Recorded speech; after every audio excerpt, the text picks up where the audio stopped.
Hey everybody, and welcome back to the channel. We have to talk about something massive that just happened. President Trump's major peace deal breakthrough. The ceasefire deal between Israel and Hamas that is designed to end a long-running war in Gaza. It is being hailed as a triumph for his art of the deal approach, a signature moment for his second term. But what I want to highlight today is deeper meaning.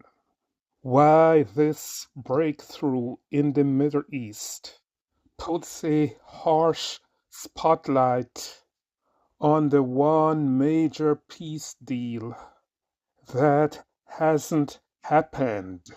A resolution to the war in Ukraine. Is the Gaza deal a diplomatic marvel? Let us acknowledge the deal. Let us start by acknowledge the significance of the Gaza deal. Ceasefire, prisoner swap exchange, aid, troop pullback. This deal is one of several peace deals he had made that he has brokered in his second term. For example, Azerbaijan and Armenia and others.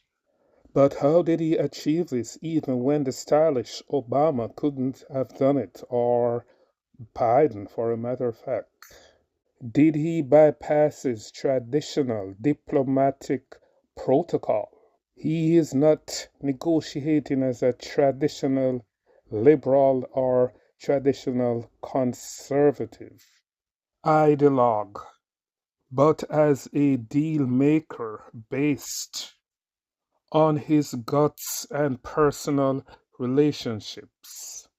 The reports suggested that he used direct leverage on all parties, included a deadline to Hamas and pressure on Israelis leaders to force a compromise or trade-offs. This is the art of the deal, using strength and surprise to move an unmoving object. But here is the big picture. He is not aiming for a pause, but a strong, durable, and everlasting peace. So, how did the art of the deal work in Ukraine? The contrast between the Middle East deal and the Ukraine-Russian war pivot. So here is the main question in this video. Why can President Trump, a non-traditional negotiator, seal a deal in one of the world's most intractable conflicts, Israel and Palestine, but not the war in Eastern Europe? So why you can't reach a deal? Is it Trump or is it the combatants? Is this a sign that his deal making has limits? Does the lack of a deal in the Russian and Ukraine war expose a flaw in his approach when dealing with a massive global power like Russia? However, President Trump is an intuitive operator. He might realize in his gut's feelings that the parties are not ready for true peace themselves.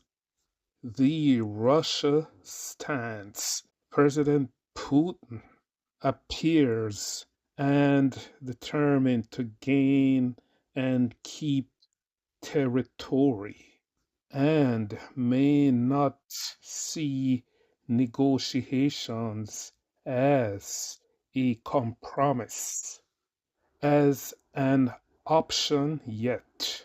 From a Ukraine stance, Ukraine is fighting for its national survival and territorial integrity, making fundamentally compromises on land nearly impossible for President Zelensky if neither side has a true political incentive to stop fighting and make a true concession. No amount of deal making pressure can force it. The European hangover and global repercussions. The European support for Ukraine is driven not by just current event, but by a World War II hangover, a deep-seated strategic fear of a unpredictable and unchecked Russia controlling large parts of Eastern Europe. And the Russian has similar fear that Western Europe want to use Ukraine to expand NATO in the backyard of Russia. So how does this link to Gaza and impact Ukraine? President Trump's success in the Middle East might boost his credibility globally and give him political momentum. He could try to leverage his political win to push harder and Ukraine and Russia. A stable Middle East, even if temporary, frees up globally diplomatic attention, resources, and US focus. This could be directed back towards pressuring a resolution in Ukraine. It set a global precedent that even the most complex fightings can be paused or ended. The pressure now mounts on Putin and Zelensky. If they can achieve peace in the Middle East, why can't you? So here is the takeaway. The Gaza peace deal is a monumental of Trump's unconventional diplomacy, proving the art of the deal can sometime succeed.